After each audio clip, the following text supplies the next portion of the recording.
All right, everybody. Welcome to the very first kind of real day of the course. Before we get too deep into, motion graphics and learning Adobe After Effects and fun stuff like that, I want to get a little bit into the history of motion graphics and we're also going to talk about the concept of copyright today. Always a fun topic.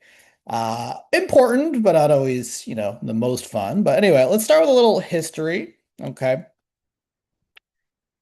Um, so let's talk about motion throughout history. Humans have always been, as a human race, we've always been attracted to motion, things that move. Okay. Why would that be? Well, if you think about it from like an evolutionary standpoint, if you are more likely to notice things moving, you're probably more likely to survive, right? Because back when we all were, primate, you're not primates, but you know what I mean? We were Neanderthals walking around the plains and all that. If there was something trying to kill us and eat us, we would notice it and the people who didn't notice those things got killed and eaten and they didn't survive and they didn't pass on their genes. So it makes sense that humans would sort of learn to adapt to look for things that move as a literal self-protection kind of situation. Um, Pretty much since humans have been alive, we've always found ways of depicting motion or having motion, even in things that are normally static. So, this is a cave painting from France that's goes back thousands of years, hundreds of thousands of years, I believe. Maybe I don't know exact date, but it goes back a while. And it might be a little difficult to see here, but this animal looks like a buffalo, if I had to guess, has 8 legs. One, two, three, four, five, six, seven, eight. Okay. Now, why would the person draw 8 legs? Because obviously buffaloes and other animals at most have four. The answer is probably they were trying to depict it running, right? That kind of like, when things move fast, you see multiples of them kind of thing. And so that's kind of, where that comes from. Even the ancient Greeks, a lot of their pottery with drawings and whatnot depicted, movement, right? Like people running or doing some sort of action pose, so to speak. We're gonna start with animation and then we'll get into like history of special effects and motion graphics as it relates to television and film and things like that. So let's start with animation. Animation has been around pretty much since the film camera was invented. So the film camera,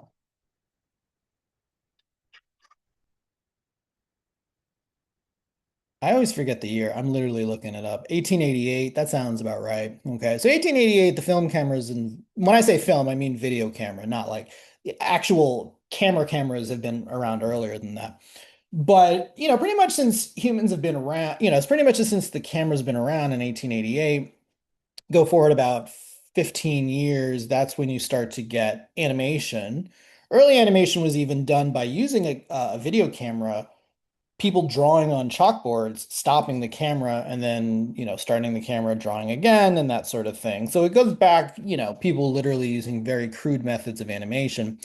But animation really is built on this principle known as the persistence of vision. Now, what is the persistence of vision? So, if there's an object like this little remote from my heater back there, and then I do this, when this is moving, you can see that blur, right? It's going right in front of my face right now.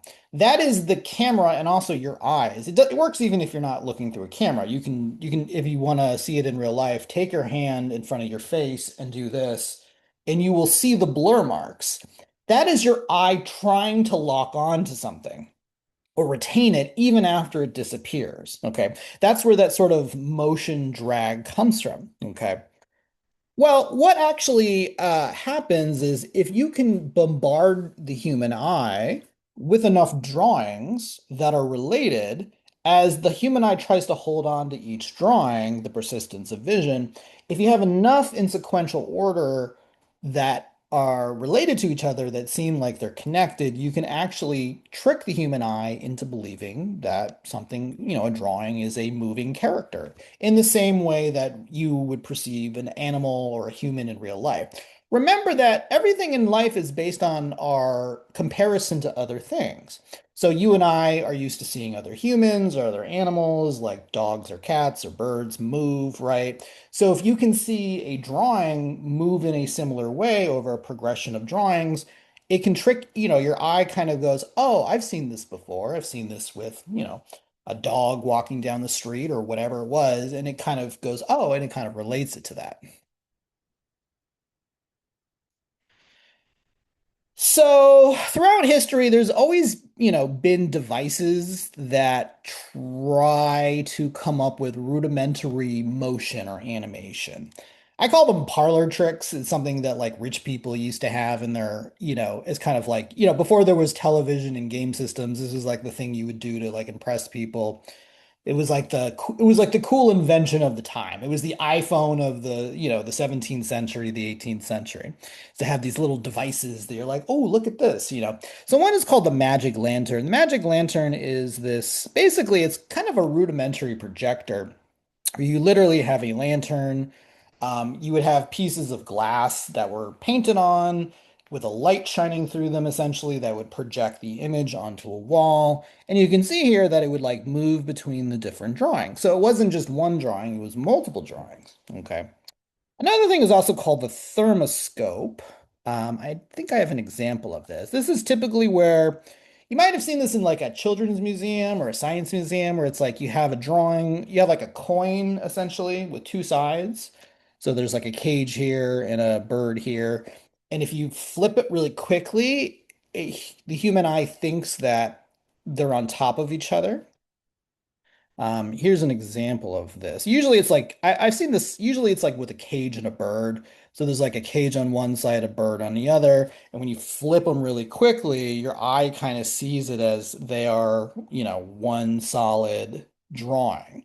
That's that permanence of vision thing I was All right, we talking. have the zo Um, Next is something called a zoetrope. A zoetrope is the idea that you could take think about like a canister and imagine this, like, this would be like a smaller version. It's a cylinder, right? And you go like this. Now on the inside, which is this part, you draw a drawing and you have the drawing make some minor changes, like it'd be like a dog, it'd be like a horse galloping or a frog jumping or something like that. And you can kind of see here how there's like these drawings here, and then you'd spin the canister. Okay, imagine this was on like a little pin here and I could spin it. And then you might see these little slits here. You could look through it, and actually what's happening is the walls here are blocking your eye for a second. Just a very quick fraction of a second. But that's enough to sort of convince your eye that it's like looking at one specific drawing at a time. And it creates a very rudimentary animation. Here's an example. Now, a lot of times because the animation was so simple, you'd like make the device kind of gussied up, so to speak. Kind of like how you might take your cell phone and put like a custom cover on it or something. So this is like, you can see it's very fancy, right? With all these nice intricate drawings and paintings on them. And then you spin it and you look through the slit and it looks like a horse galloping. So this is a nice, very simple rudimentary animation.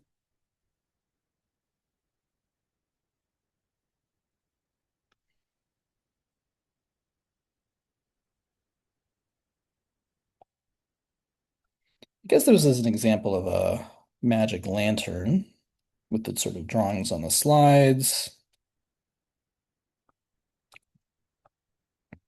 I don't think that's the right one.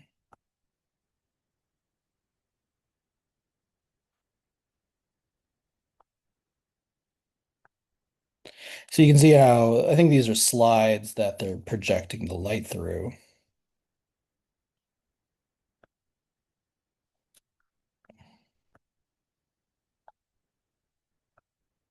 You can see the sort of drawings here that would have been slid through the projector essentially.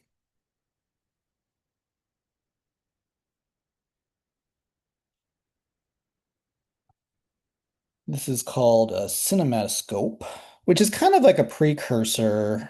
Um,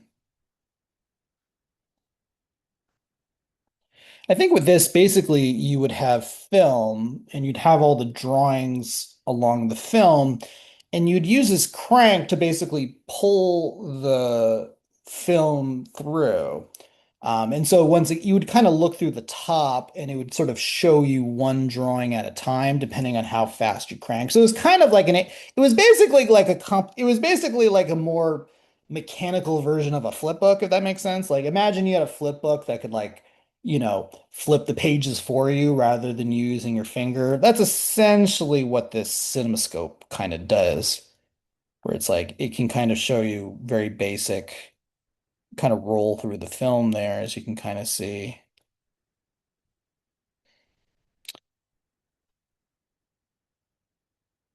Once again, it was controlled by the user, so it kind of, it wasn't a playback in the way that like a film or something might have been. A lot of teams, you can understand that there was no sound on these things, so a lot of they would have these little short reels, so to speak, and a lot of them were very slapsticky because it had to be more visual than sound oriented, if that can make sense. All right, let's talk about. So I talked about that these are sort of devices that would create motion. Let's talk about animation more specifically. So,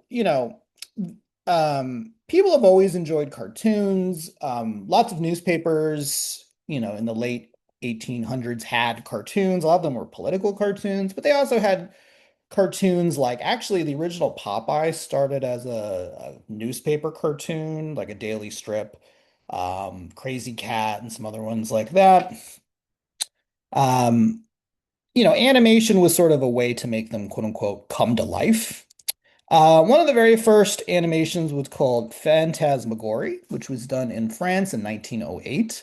Like I said, it was done actually with a chalkboard and basically drawing on a chalkboard, having a camera literally pointed at the chalkboard, drawing, recording, stopping the recorder, erasing the chalkboard, redrawing it, turning the film on, stopping, repeat, repeat, repeat, repeat, repeat.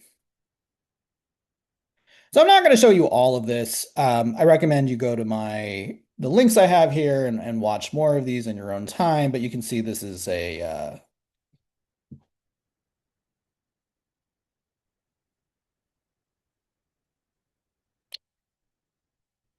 done with like simple chalk drawings. You can even see like where they were erasing the marks and whatnot. Okay.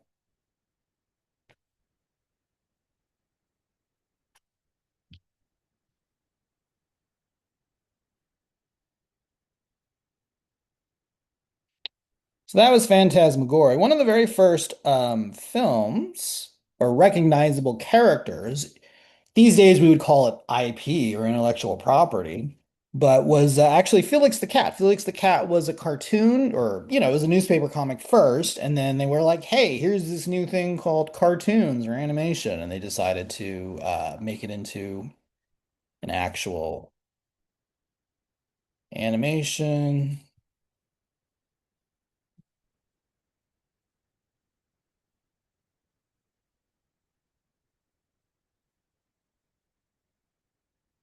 These are some very early. Once again, I'm not going to do the whole, this, Paramount,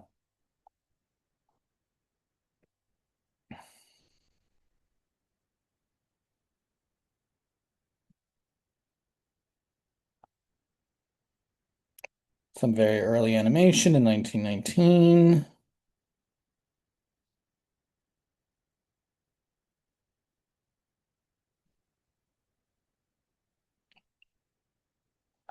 Okay. Let's talk about some animation pioneers. One of them was this guy named Winsor McCay. He was actually a very successful cartoonist. He did a very famous newspaper cartoon called Little Nemo. He decided to kind of get into animation in 1911, and he did this by creating what's a very famous animation called Gertie the Dinosaur. Now, at the time, um, the way this particular animation was done is it was actually kind of an interactive thing. So like when he would present this, he would play the animation. Remember, animation's very new. People aren't really and films are very new at this point. A lot of people, even by 1914, hadn't even though the technology had been around for 20 something years, it's still a very new thing. Not everyone's seen a film. So what he basically does is he does this kind of bit where he would talk directly. He would talk and pretend like the animation was live, even though it wasn't, and kind of like interact. So it was like he was in real life talking to the character on the screen, if that makes sense. So he starts off with this dinosaur. He's a cartoonist, he's drawing stuff. And then like you'd have this dinosaur come in and he would basically tell it, give it commands. So,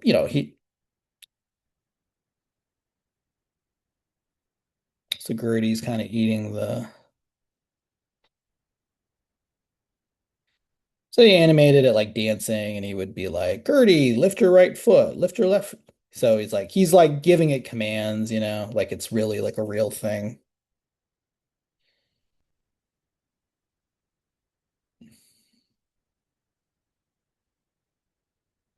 Once again, I'm not going to show the whole thing. I have links in the module if you want to watch it. I recommend watching it.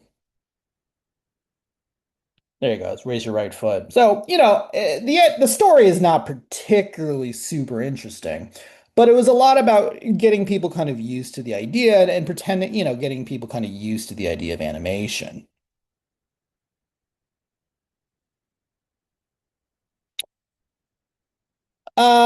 First, let's talk about animation in terms of film. A lot of these animations were very short. Phantasmagoria is only a couple minutes. Even a lot of these early animations throughout the 20s to the 40s were very short. A lot of companies like Warner Brothers, Walt Disney Studio, they popped up to basically make short animations that would be given to movie theaters at the time. This was like in the 20s. Movies were becoming a new thing, and the way it used to work is you have to remember that in the 1920s, 30s, people didn't have television. There was no television. So people went to the movies a lot more than maybe they do now, or even in the 80s and 90s because this was like your visual entertainment. Otherwise, you'd be reading the newspaper or listening to the radio or something like that. So people went to the movies more.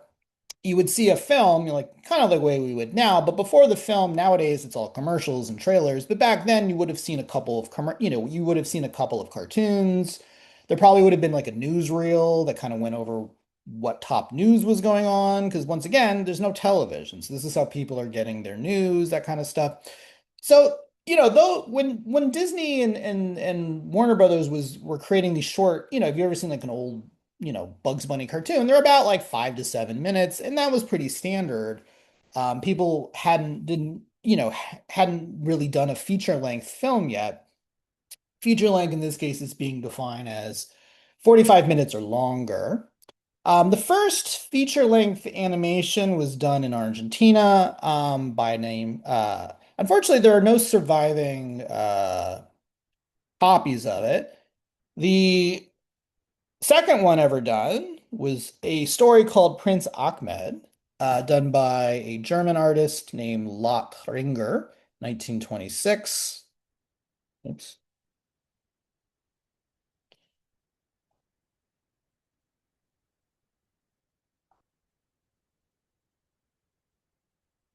I'm not going to show the whole thing, but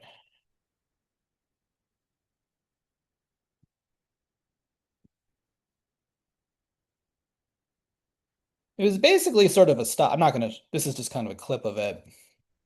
It was basically kind of a stop motion. Well, okay. It was done with paper where this character is kind of like kind of like a, what's the word I'm looking for? It's kind of like a paper puppet, if you will. So it's like, all the parts are kind of, like they kind of would place them, stop the camera, move, film it, move the camera. Like you'll notice the head never changes, right? Because it's not drawn. It's like made of paper. Same thing kind of here. This character is drawing into a lion. So cool stuff, in my opinion. All done with paper. It's Prince. It's The Adventures of Prince Ahmed. It's actually 1001 Arabian Nights themed for all you Disney people. This movie was done in 1926. Disney was a big fan of the early people of animation. By the way, if you ever go to Disney World, we talked about Gertie the dinosaur. Gertie, I know that I've never been I've been to Disneyland, but not Disney World. I hear in Disney World there's a lunch stand called Gertie, named after that particular dinosaur. In Aladdin, not the live action, but the one from 1992, Princess Jasmine meets one of the very first suitors. His name is Prince Ahmed, and that is a direct reference to this animation, Prince Ahmed. You can kind of see the resemblance. I think I closed the video, but I think it's a different part of the movie where he changes to different things, but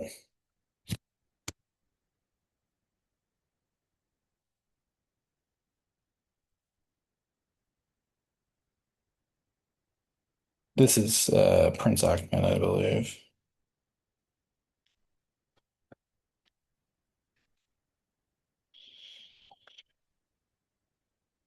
So a little Disney lore there for you.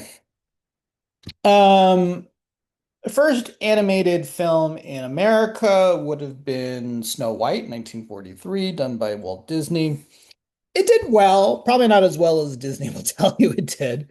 They kind of played up like it was like this earth-shattering box office. It did fine. Not horrible, not amazing. It did so well though that they did follow it up a couple years later with Sleeping Beauty, and then a couple years later after that with Fantasia, and then a couple years after that with Bambi.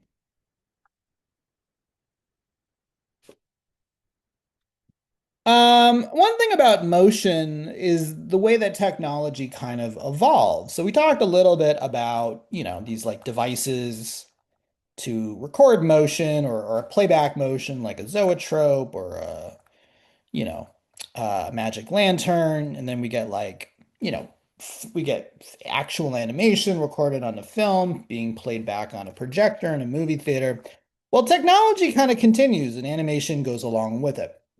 The 1950s, due to the cost of, there's this television becomes this bigger technology in people's lives. People are watching TV. Um, so people are going to the movie theaters less because they can literally watch it at home and for free and there was free broadcast over the airs.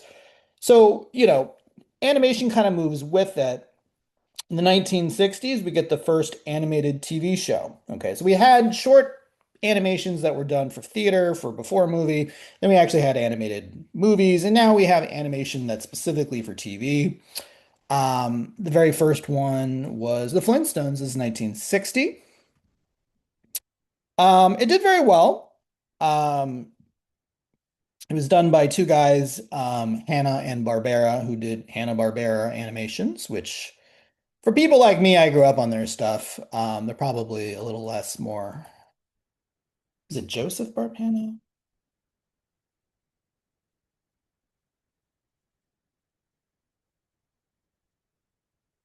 Yeah, it's Joseph Barbera and William Hanna. That's it. Those two guys they were former Walt Disney employees who left the Walt Disney studio to start their own studio. They created the Flintstones. And by the way, this TV show, besides it being the first, show on television, it was also during prime time. Okay, meaning it was, I don't know which day of the week it was, but that means it was sometime between 8 and 10 o'clock. If you know anything about television, prime time is your prime time. It's your main time that people in theory are watching television. Kids are done with school, people are done with work usually. So that's the time most people were watching television. So the fact that they would put it on during prime time means that they had a lot of faith in it, okay, and that they thought this would be a very popular show, not just something to kind of do once for the kids and throw it away, but instead something that they thought would be very popular.